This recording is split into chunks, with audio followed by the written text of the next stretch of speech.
Zoe Mason stood at the entrance of Westfield High School, her heart beating fast in her chest.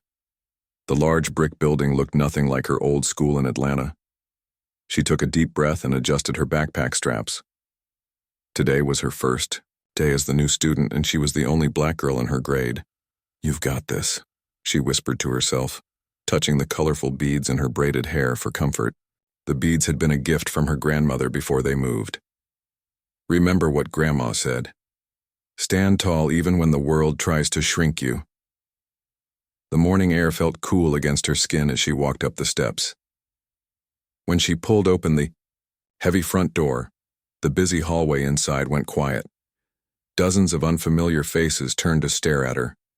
Zoe felt her cheeks grow warm, but she kept her head high and walked forward. "That must be the new girl," someone whispered. "She's so different," another voice said.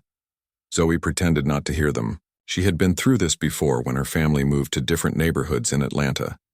But there she had never been the only black student.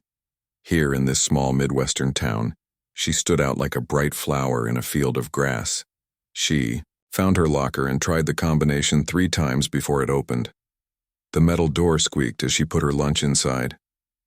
A group of girls walked by, led by a tall blonde wearing expensive clothes. The girl looked Zoe up and down, her eyes cold and unwelcoming. Zoe's first class was AP Biology. She found a seat near the window and took out her notebook. More students came in, filling the room with chatter that died down whenever they noticed her. A few smiled politely, but most looked away quickly. The bell rang, and a middle-aged man, with kind eyes and a bow tie, walked in. "Good morning, everyone. I'm Mr. Perkins, and this is Advanced Placement Biology. Before we begin, I see we have a new face. Would you like to introduce yourself?" Zoe stood up, her legs feeling shaky. "My name is Zoe Mason. I just moved here from Atlanta with my parents and my little brother." "Atlanta? That's quite a change." "Welcome to Westfield High, Zoe.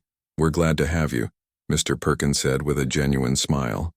As Zoe sat down, she noticed the blonde girl from the hallway watching her with narrowed eyes. Mr. Perkins began the lesson with a question about cell structures. "Who can tell me the difference between prokaryotic and eukaryotic cells?" The blonde girl raised her hand quickly. "Prokaryotic cells are smaller and, they don't have a nucleus." "That's partly correct, Amber. They don't have a nucleus. But what else are they missing?" Amber White frowned. "I don't know. Just the nucleus, I think." Mr. Perkins looked around the room. "Anyone else?" Zoe hesitated, then slowly raised her hand. "Yes, Zoe. Prokaryotic cells don't have membrane-bound organelles like mitochondria, Golgi apparatus, or endoplasmic reticulum. They also have circular DNA instead of linear DNA found in eukaryotes." The classroom went silent. Mr. Perkins looked impressed. "Excellent answer, Zoe. I see you've studied this material before." Zoe nodded. "My old school covered it last year."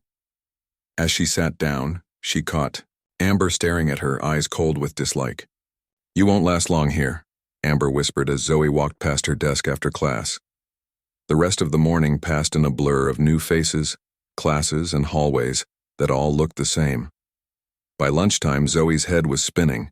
She carried her tray through the noisy cafeteria looking for an empty table. "Hey, you can sit here if you want."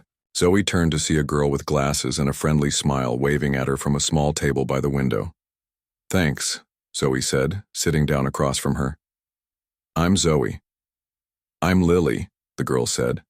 "I saw you in biology this morning.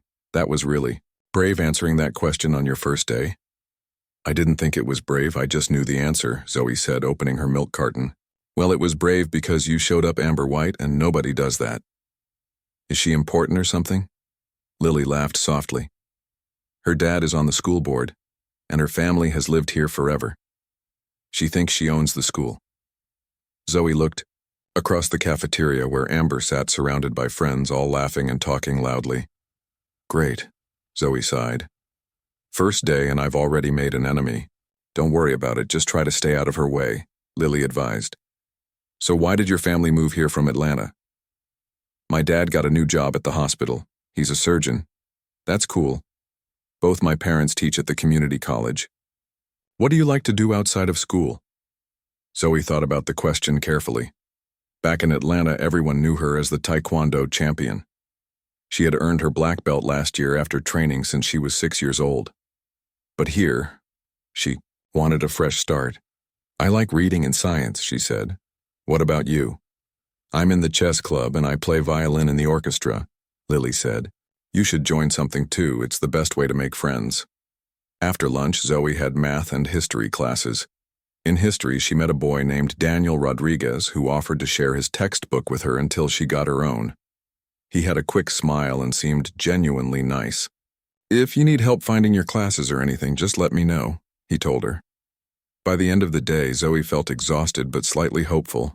She had survived her first day, made at least one potential friend in Lily, and her classes seemed interesting.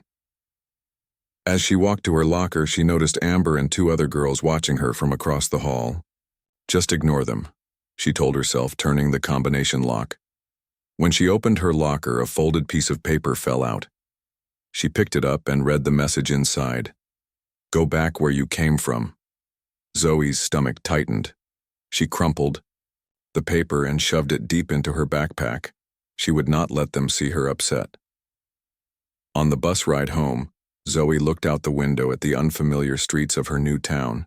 She thought about her friends in Atlanta, her Taekwondo master, and the dojang where she had trained for years. She missed the feeling of confidence she had when practicing her forms and sparring with her teammates.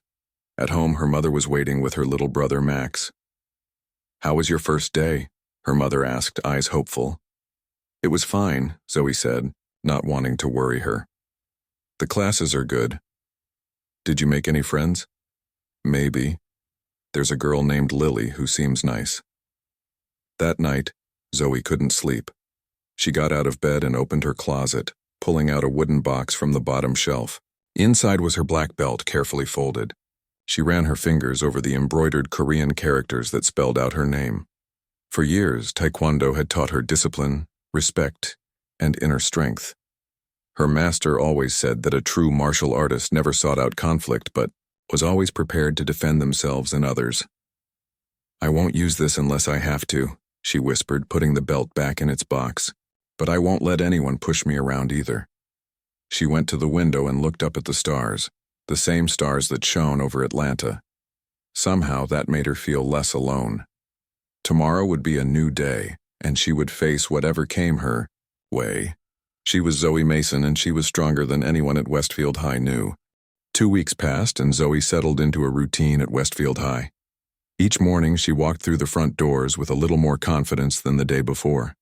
She still got stares in the hallways, but fewer people stopped to whisper as she passed. Lily had become a real friend, sharing lunch with Zoe every day and helping her learn the unwritten rules of the school.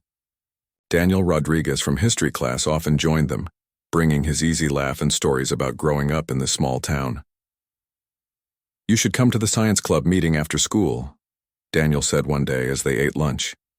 Mr. Perkins is the advisor, and he's going to talk about the academic decathlon team. What's that? Zoe asked, picking at her cafeteria pizza. It's like a quiz bowl competition against other schools, Lily explained, pushing her glasses up her nose. They ask questions about everything, science, math, literature, history. I don't know, Zoe said. I'm still trying to catch up with all my classes. Are you kidding? Daniel laughed. You're already ahead in biology and math. Mr. Perkins told me you got the highest score on last week's test. Zoe smiled. School had always been easy for her. Back in Atlanta, her parents had enrolled her in advanced programs from an early age. Between her studies and Taekwondo training, she hadn't had much free time, but she'd loved every minute of it. Okay, I'll check it out, she agreed. After school, Zoe found her way to the science lab where about 15 students had gathered. Mr. Perkins stood at the front of the room, writing a list of upcoming science competitions on the whiteboard. Zoe took a seat next to Lily near the back. Now, as I was saying, Mr. Perkins continued, we need to select our academic decathlon team for the regional competition next month. Based on test scores and class performance, I'd like to nominate the following students. He read from a list. Aaron Brown, Miguel Sanchez, Lily Chen, and he paused, looking around the room. Our newest student, Zoe Mason. A murmur went through the room. Zoe felt her face grow warm as people turned to look at her. From the corner of her eye, she saw Amber White stiffen in her chair. "Mr. Perkins, I thought I was going to be on the team this year," Amber said loudly. "My father specifically spoke to Principal Harris about it." Mr. Perkins looked uncomfortable. "Amber, team selection is based on academic merit, not other factors. Your grades are good, but these 4 students have demonstrated exceptional aptitude in the subjects covered by the competition." Amber's face turned red. She glared at Zoe with such intensity that Zoe could almost feel it, like a physical push. After the meeting, Zoe walked to her locker to get her backpack. The hallways were nearly empty now, with most students having gone home or to sports practice. As she turned the corner, she saw Amber standing by her locker with 2 friends, a tall boy with sandy hair and a girl with a ponytail. "There she is," Amber said. "The teacher's pet." Zoe took a deep breath and kept walking, trying to appear calm despite her racing heart. "Excuse me," she said quietly, trying to reach her locker. The boy stepped in front of her. "You think you're so smart, don't you?" "I just want to get my backpack," Zoe said, keeping her voice steady. "Kyle, let her through," the girl with the ponytail said, looking nervous. "Someone might see us." "No one's around, Madison," Kyle replied, not taking his eyes off Zoe. "I just want to have a little chat with the new girl." Zoe felt a familiar feeling rising in her chest, the same focused calm that came over her before. A Taekwondo competition. Her body tensed slightly, ready to move if needed, but she kept her hands relaxed at her sides. "I don't want any trouble," she said. "You already caused trouble by coming here," Amber snapped. "You took my spot on the academic team, and now everyone thinks you're so special." Zoe looked Amber in the eye. "I didn't take anything from you. Mr. Perkins made his choice based on our grades." "You don't belong here," Kyle said, moving closer. "This is our school." Just then, a door opened down the hall and a teacher stepped out of a classroom. The 3 bullies immediately backed away. "This isn't over," Amber whispered before walking away with her friends. Zoe's hands trembled slightly as she opened her locker. She took out her backpack and found that someone had spilled water all over her math textbook. The pages were wet and wrinkled. She sighed and carefully put the book in her bag. On the bus ride home, Zoe stared out the window, thinking about what had happened. In Atlanta, she had never faced this kind of treatment. There, she had been one of many black students, and her achievements in school and Taekwondo had earned her respect. Here, it seemed like her success only made certain people resent her more. When she got home, her brother Max was playing video games in the living room. "Mom's working late at the clinic," he said without looking up from his game. She left pasta in the fridge for dinner. Zoe went to her room and took out her damp math book, carefully separating the pages to dry. As she worked on her homework, her phone buzzed with a text message from Lily. "Great job making the team. Want to study together this weekend?" Zoe smiled and texted back, "Yes, thanks." At least she had made one good friend here. The next morning, Zoe found her gym clothes missing from her locker. When she told the PE teacher, "Mrs. Rivera," the woman just sighed and gave her an extra set of shorts and a t-shirt from the lost and found box. "Things go missing all the time," Mrs. Rivera said. "You should keep your valuables with you." During lunch, Zoe told Lily about the incidents. "It's definitely Amber and her friends," Lily said quietly. "They did the same thing to a girl last year who beat Amber in the spelling bee. She ended up transferring to another school." "I'm not transferring," Zoe said firmly. "My parents moved here for my dad's job, and I won't let some mean girls chase me away." "Maybe you should tell a teacher," Daniel suggested, joining them at the table. Zoe shook her head. "Not yet. I want to handle this myself first." That afternoon in history class, they were assigned a project that required working in pairs. The teacher, Mr. Garcia, read out the names. "Zoe Mason and Kyle Porter," he announced. Zoe's stomach dropped as she looked across the room at Kyle, one of Amber's friends who had confronted her yesterday. He smirked at her. After class, Kyle approached her desk. "I'm not doing all the work for you," he said. "I wasn't going to ask you to," Zoe replied. "We should split it evenly." "Whatever." Just don't mess it up. My dad will be mad if I get a bad grade. As the days passed, the bullying became more frequent. Someone wrote a mean word on her desk in permanent marker. Her lunch disappeared from her locker twice. Anonymous notes with hurtful messages appeared in her books. Zoe didn't tell her parents. Her father was busy at his new job at the hospital, often working late hours. Her mother had just started as a nurse at a local clinic and was worried about Max, who was having trouble adjusting to his new school. Instead, Zoe focused on her studies and the upcoming academic decathlon. She spent hours preparing with Lily, Daniel, and the other team members. The more she learned, the more confident she felt. One evening, while reviewing science questions in the library, Zoe noticed a flyer on the bulletin board. It showed a person in a white uniform performing a high kick. The words, Westfield Community Center martial arts classes, were printed at the top. Zoe stared at the flyer, feeling a sudden pang of homesickness for her old Taekwondo dojang. She hadn't practiced her forms or techniques since moving here. "Do you like martial arts?" Lily asked, noticing her interest. Zoe hesitated, then decided to share a small part of her secret. "I used to take classes back in Atlanta." "That's cool. Were you any good?" "I was okay," Zoe said, not mentioning her black belt or the trophies stored in boxes in her bedroom closet. "I miss it sometimes." That night, Zoe took out her black belt again. She ran through a series of forms in her bedroom, moving silently, so as not to wake her family. The familiar movements centered her, bringing back the sense of strength and balance she had been missing. "I won't use this to hurt anyone," she whispered to herself. "But I won't let them hurt me either." The day of the academic decathlon arrived. Zoe woke up early, her stomach tight with nerves. Today she would represent Westfield High alongside Lily, Aaron, and Miguel. She had studied hard for weeks, staying up late reviewing facts and formulas. "You'll do great," her mom said as she dropped Zoe off at school. "Just remember to breathe." Zoe nodded and stepped out of the car.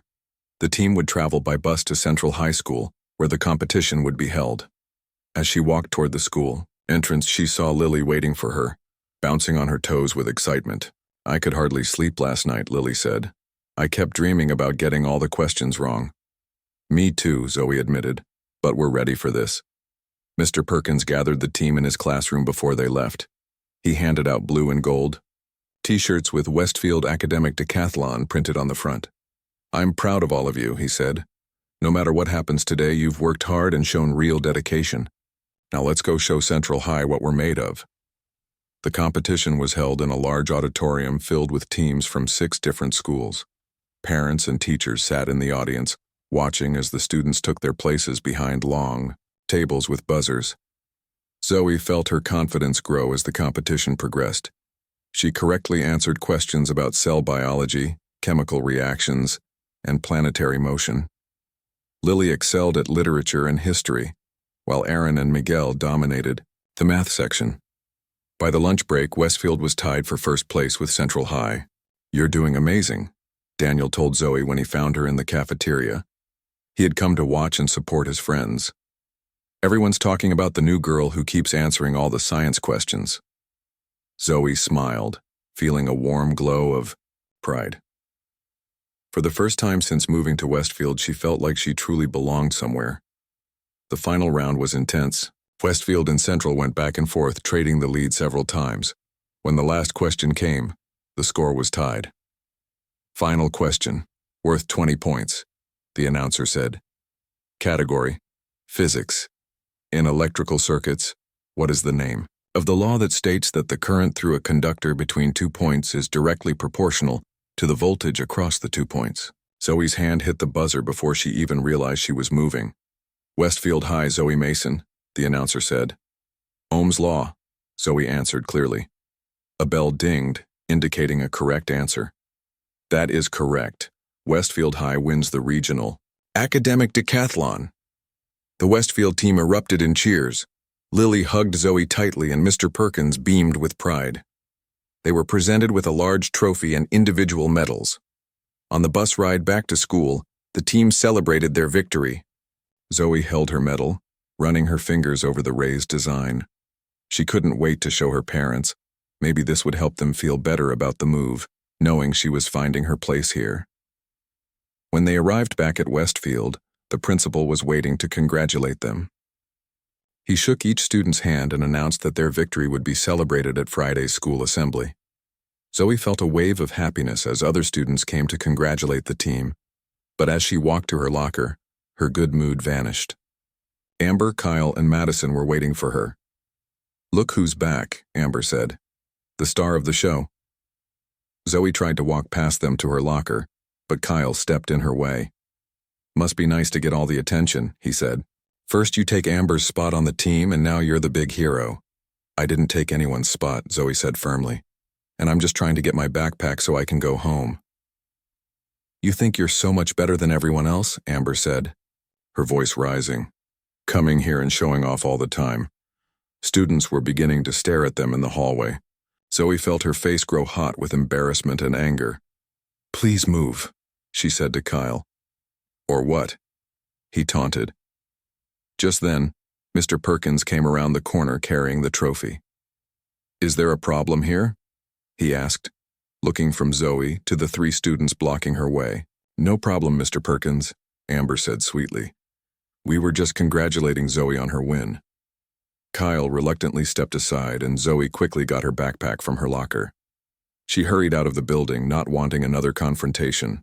That night, Zoe told her parents about winning the competition, but left out the incident with Amber and her friends. Her parents were thrilled, insisting on taking the family out for ice cream to celebrate. "I knew you would find your place here," her dad said proudly. "You just needed time to settle in." Zoe smiled and nodded, not wanting to ruin the happy moment.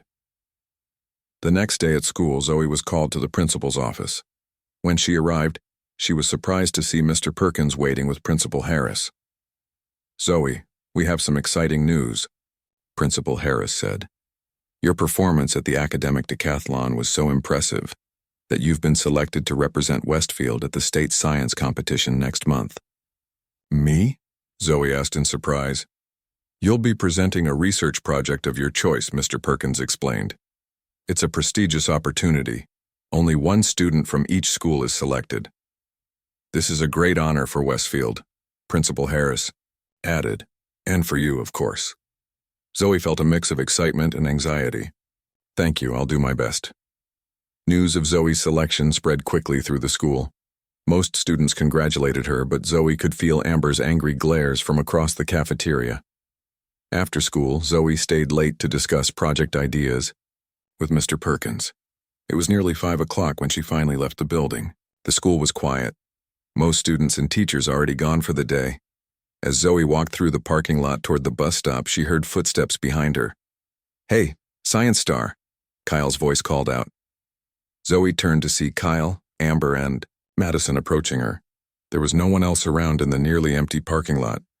"Leave me alone," Zoe said firmly. "I'm just trying to go home."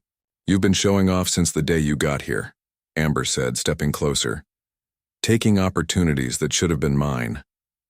"I earned my spot on the team, and I earned the chance to go to the state competition," Zoe replied, trying to keep her voice steady. "I didn't take anything from you." "You don't belong here," Kyle said. "Nobody wants you at this school." He moved closer, towering over her. Zoe took a step back and found herself against a parked car. "You think you're so special?" Amber sneered, shoving Zoe's shoulder hard. "Nobody wants you here." Zoe felt something shift inside her. The months of enduring whispers, stolen belongings, nasty notes, and mean comments had reached a breaking point. She remembered her Taekwondo master's words. "A true martial artist avoids conflict when possible, but never allows themselves to be victimized." Kyle stepped forward menacingly. "Maybe we need to teach you where you belong." As they closed in around her, Zoe's training took over. Her breathing slowed, and her body relaxed into the familiar state of focused calm that came before a match. When Kyle grabbed her arm, muscle memory kicked in. With a controlled movement, Zoe broke his grip using a technique she had practiced hundreds of times. She stepped back and assumed a defensive stance, balanced, centered, and ready. "I don't want trouble," she said calmly, "but I won't be your victim." Amber and Madison stared at her in surprise. Kyle looked angry and confused, not used to anyone standing up to him. "What do you think you're doing?" he demanded. "I'm asking you to leave me alone," Zoe replied, her voice steady. "We can all walk away from this right now." Madison tugged at Amber's sleeve. "Maybe we should go. Someone might see us." "No way," Amber said. "She's just trying to act tough." Kyle, his pride hurt, stepped forward again. "You think you can fight me? That's funny." He lunged at Zoe, trying to grab her again. This time, Zoe sidestepped smoothly, using his momentum against him. Kyle stumbled forward, nearly falling. A small group of students who had been at after-school activities began to gather, watching the scene unfold. Zoe saw Daniel and Lily among them, their faces worried. "What's going on here?" A deep voice called out. Mr. Rivera, the gym teacher, was walking toward them. "Nothing," Amber said quickly. "We were just talking." Mr. Rivera looked at Zoe, still in her defensive stance. "Is that true, Zoe?" Zoe straightened up slowly, her heart pounding. "No, sir, they were threatening me." "She's lying," Kyle protested. "She tried to hit me." "That's not what I saw," Daniel called out, stepping forward from the crowd. "They had her surrounded against that car." Several other students nodded in agreement. "All of you come with me to the principal's office," Mr. Rivera said firmly. "Now." Principal Harris sat behind his desk, looking at the 6 students gathered in his office. Zoe stood quietly near the door while Amber, Kyle, and Madison sat in chairs across from the desk. Daniel and Lily had been asked to wait outside as witnesses, Mr. Rivera tells me there was an altercation in the parking lot, Principal Harris said, his voice stern. "I want to know exactly what happened." "She attacked Kyle," Amber said immediately, pointing at Zoe. "We were just talking to her and she went crazy." Kyle nodded, rubbing his arm where Zoe had broken his grip. "She used some kind of karate move on me." Zoe took a deep breath. "That's not true. They surrounded me in the parking lot." Amber pushed me against a car and Kyle grabbed my arm. "I defended myself." "Defended yourself?" Kyle scoffed. "You're making it sound like we were going to hurt you." "Weren't you?" Zoe asked quietly. Principal Harris held up his hand. "Let's take a step back. Zoe, is it true that you used martial arts against Kyle?" Zoe hesitated, then nodded. "I broke his grip when he grabbed me. I've trained in Taekwondo for years. I'm a black belt, but I only used a defensive move." "A black belt?" Madison repeated, her eyes wide. Principal Harris looked surprised. "I see. And why did you feel the need to defend yourself?" "They've been bullying me since I arrived at Westfield," Zoe explained. "Stealing my things, leaving mean notes, whispering, insults. Today they cornered me in the parking lot and threatened to teach me where I belong." "That's ridiculous," Amber protested. "We were just talking to her." Principal Harris stood up. "I'd like to speak to the witnesses now. You 3 wait in the outer office," he said to Amber, Kyle, and Madison. "Zoe, please stay." After the 3 left, Daniel and Lily were called in. They both confirmed Zoe's version of events. "Kyle definitely grabbed her arm," Daniel said. "And they had her surrounded against a car. This isn't the first time they've bullied someone," Lily added. "Last year they drove another girl to transfer schools."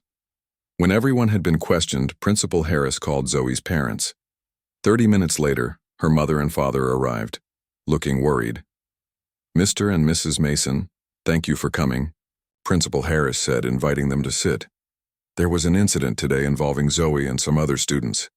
As the principal explained what had happened, Zoe watched her parents' expressions change from concern to surprise, especially when he mentioned her using Taekwondo. "Zoe says she's been experiencing bullying since she arrived," Principal Harris continued. "I wish she had reported this earlier so we could have addressed it." "Why didn't you tell us?" her mother asked Zoe. "You were both so busy with your new jobs," Zoe replied softly. "And I thought I could handle it myself." Her father put his hand on Zoe's shoulder. "You should always tell us when something like this is happening." Principal Harris leaned forward. Based on the witness accounts and the history described, I believe Zoe acted in self-defense. However, we have a zero-tolerance policy for physical confrontations at this school. Zoe's heart sank. Was she going to be suspended? That said, the principal continued, it's clear that the other students instigated this situation. They will face consequences for bullying. Kyle will be suspended for 3 days, and all 3 will be required to attend anti-bullying workshops. He turned to Zoe.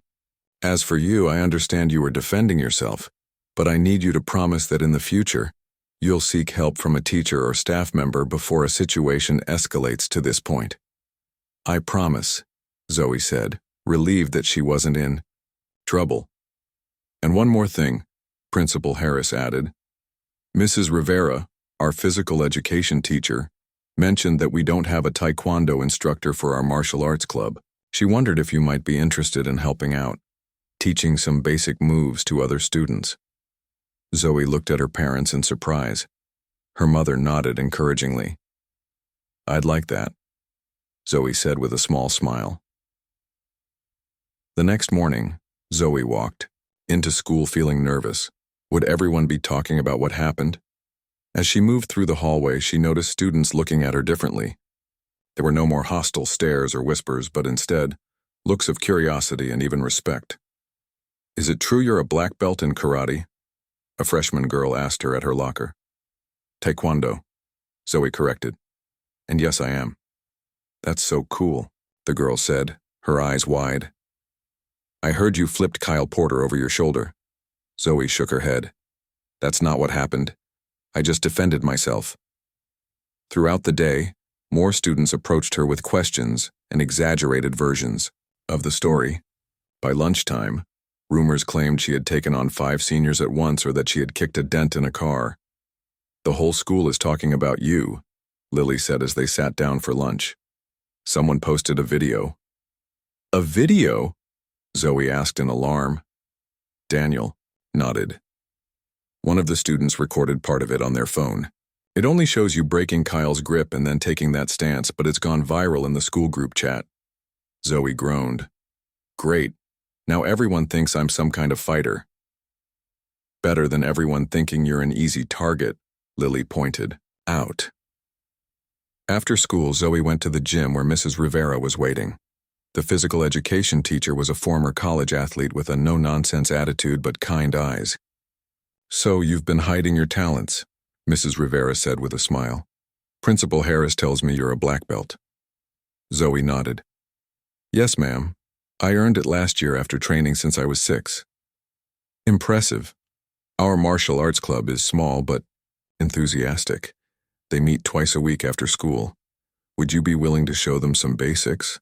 I have some knowledge of karate, but Taekwondo isn't my specialty. I'd be happy to help, Zoe said. When can I start? How about now? Mrs. Rivera gestured to the gym doors where a group of students were filing in, dressed in workout clothes.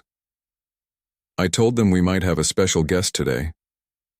Zoe recognized some faces from her classes and, to her surprise, she saw Madison standing.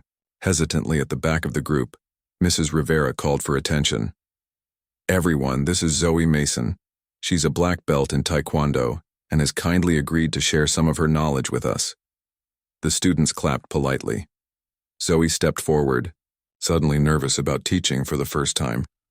Hello, she began. Taekwondo is a Korean martial art that focuses on kicks and fast movements. But the most important aspects are discipline and respect.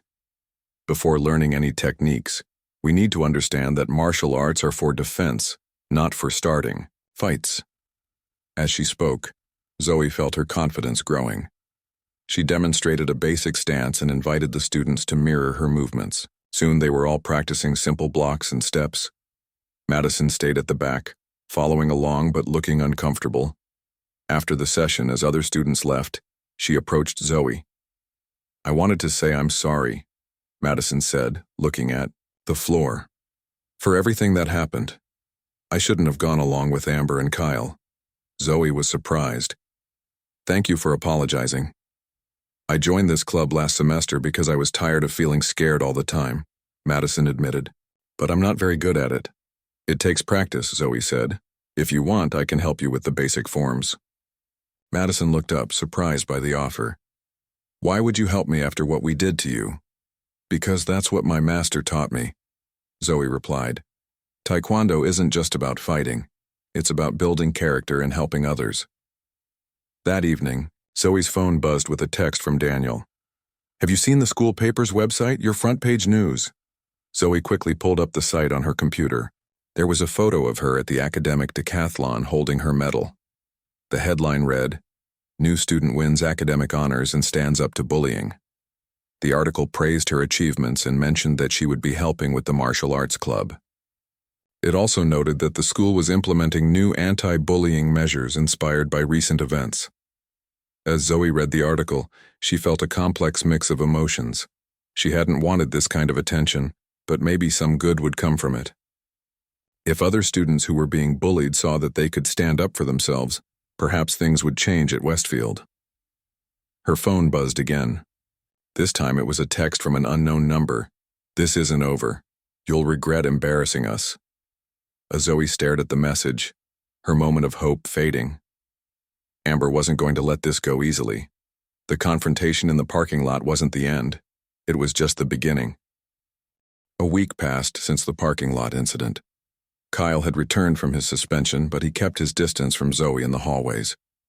Madison had attended 2 more martial arts club sessions, slowly improving her basic forms under Zoe's guidance. Only Amber remained openly hostile, glaring at Zoe whenever their paths crossed. The state science competition was just 3 days away, and Zoe stayed late at school to work on her project with Mr. Perkins. She had chosen to research the effects of different wavelengths of light on plant growth, setting up a controlled experiment with bean sprouts. Her results were promising, showing that plants exposed to blue-violet light grew faster than those under standard white light. This is excellent work, Zoe, Mr. Perkins said, reviewing her final presentation slides. You have a real talent for research. Thank you, Zoe replied, feeling proud of what she had accomplished. I couldn't have done it without your help. It was nearly 6 o'clock when Zoe packed up her materials. The school was quiet and mostly empty. As she walked down the hallway toward the exit, she heard footsteps behind her. Turning around, she was surprised to see Amber standing there alone. We need to talk, Amber said, her voice cold. Zoe tensed, remembering the threatening text message.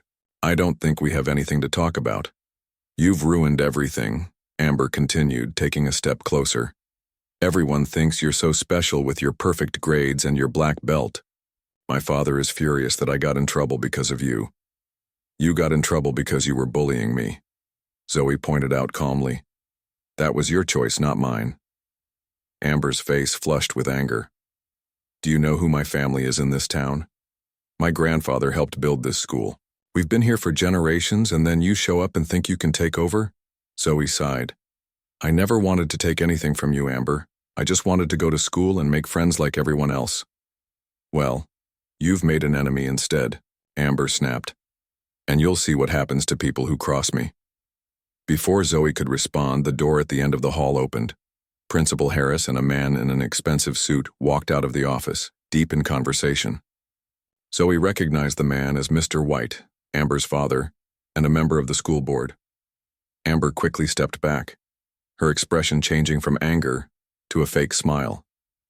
I was just wishing Zoe good luck at the state competition, she said loudly, Mr. White looked at his daughter, then at Zoe. His eyes were cold and calculating. Ah, this must be the new student I've heard so much about, he said. The one who attacked my daughter's friend. Principal Harris looked uncomfortable. Mr. White, as I explained, the situation was more complicated than that. Multiple witnesses confirmed that Zoe was defending herself. Of course they did, Mr. White replied smoothly. Her friends would say anything to protect her. Zoe felt a flash of anger but kept her voice steady. With all due respect, sir, I didn't attack anyone. I defended myself when Kyle grabbed me, Mr. White raised an eyebrow. A trained martial artist against an ordinary boy? That hardly seems fair. What wouldn't be fair is expecting me to just let someone hurt me, Zoe replied. Principal Harris cleared his throat. It's getting late. Zoe, do you need a ride home? No, thank you. My mom is picking me up out front. Then you should get going. Mr. White and I can continue our discussion in my office. Zoe nodded and walked toward the exit, feeling Amber's and Mr. White's eyes on her back. Outside, she found her mother waiting in the car. How was your project work? Her mom asked as Zoe climbed in. The project is fine, but I just had a strange encounter with Amber and her father. Zoe explained what had happened. Her mother frowned. That doesn't sound good. Should we talk to the principal about this? He was there, Zoe said. And honestly, I think it would just make things worse. The state competition is in 3 days and then we have spring break. Maybe things will calm down by then. The next morning, Zoe arrived at school to find a small crowd gathered around the science display case where her project materials were stored. As she got closer, her heart sank. The case had been broken into, and her carefully grown plants were ruined. Someone had poured what smelled like bleach into her experimental setup, killing all the plants. Who would do something like this? Lily asked, standing beside her friend in shock. Zoe didn't answer, but she knew exactly who was responsible. She reported the vandalism to Mr. Perkins, who was furious. This is sabotage, he said angrily. We'll review the security cameras and find who did this. But by lunchtime, the news spread that the hallway cameras had mysteriously malfunctioned the night before. No footage was available. Zoe sat with Lily and Daniel in the cafeteria, trying to figure out what to do. You could still present your data and photos, Daniel suggested. You don't need the actual plants. But the judges will want to see the experimental setup, Zoe replied. Without it, I don't have much chance of winning. Madison approached their table hesitantly. Can I talk to you for a minute, Zoe? Zoe nodded and Madison sat down. I heard about your project, Madison said quietly. I think Amber did it. She was texting Kyle last night about making sure you couldn't compete. Do you have proof? Zoe asked. Madison shook her head. No, she didn't say exactly what she was planning, but I wanted you to know. I'm tired of being part of her mean games. After school, Zoe met with Principal Harris. Without proof, there's not much I can do, he admitted. But I can give you access to the lab this afternoon and tomorrow to recreate what you can of your project. Zoe worked late into the evening, trying to salvage her presentation. Her parents helped, bringing dinner to the school and offering encouragement. Some of her classmates stopped by as well, including members of the martial arts club who had heard what happened. By the night before the competition, Zoe had created a decent presentation using her saved data and photos, but it wasn't the same as having the live experiment to show. The morning of the competition, Zoe dressed carefully in her best clothes and tried to stay positive. Her father drove her to the community college where the event was being held. Remember, it's not about winning, he told her. It's about doing your best with what you have. Inside the college auditorium, students from 20 schools across the state were setting up their displays. Zoe found her assigned table and began arranging her materials. As she worked, she noticed Amber and her father entering the room. Mr. White was speaking to one of the judges, gesturing in Zoe's direction. Knot formed in Zoe's stomach. What was Amber doing here? And why was her father talking to the judge? The competition began with each student giving a short presentation about their project. When Zoe's turn came, she explained her experiment clearly, showing her photos and data charts. She acknowledged that her original plants had been damaged in an accident at school, but emphasized the conclusions she had drawn from her recorded data. The judges asked tough questions, which Zoe answered confidently. When they moved on to the next student, she felt she had done her best under the circumstances. During the lunch break, Madison texted Zoe. Amber bragging she got her dad to tell judges you cheated on your data. Not true. Good luck. Zoe showed the text to her father, who looked concerned. Do you want me to speak to someone about this? Zoe thought for a moment, then shook her head. No, my data is honest, and the judges are scientists. They'll see that. When the results were announced that afternoon, Zoe held her breath. Second place from Westfield High School, Zoe Mason. The audience applauded as Zoe walked to the stage to receive her medal. It wasn't first place, but considering everything that had happened, it was a victory. As she left the stage, she saw Amber and her father near the exit. Amber looked furious, while Mr. White's expression was hard to read. Zoe approached them, holding her head high. "Mr. White, I want you to know that I never cheated on my project. My data is real, even if someone destroyed my plants." Mr. White looked uncomfortable. "I never said you cheated," he replied stiffly. "Dad, let's go," Amber said, pulling at his sleeve. But Mr. White didn't move. He studied Zoe for a long moment. "You're a determined young woman," he said finally. "My daughter could learn something from that." Amber's mouth fell open in shock. "Dad!" "Enough, Amber," Mr. White said firmly. "This has gone too far. We're going to have a serious talk when we get home." The following Monday at school, things were different. Amber was subdued in class, not making eye contact with anyone. Kyle kept to himself, and Madison sat with Zoe and Lily at lunch. After the final bell, Zoe headed to the gym for the martial arts club meeting. To her surprise, nearly twice as many students were waiting. "Word got around about your state competition, drama," Mrs. Rivera explained. "These students want to learn from someone who shows grace under pressure." As Zoe taught the basic forms to the beginners, she caught sight of a familiar figure standing hesitantly at the door. Amber White, dressed in workout clothes, watched the class with an uncertain expression. Zoe walked over to her. "Are you here for the club?" Amber nodded, looking uncomfortable. "My dad thinks it would be good for me to learn some discipline, and maybe I could use some of that grace under pressure you seem to have." Zoe considered her former bully for a moment. It would be easy to turn her away after everything that had happened, but she remembered her Taekwondo master's most important lesson. True strength includes mercy.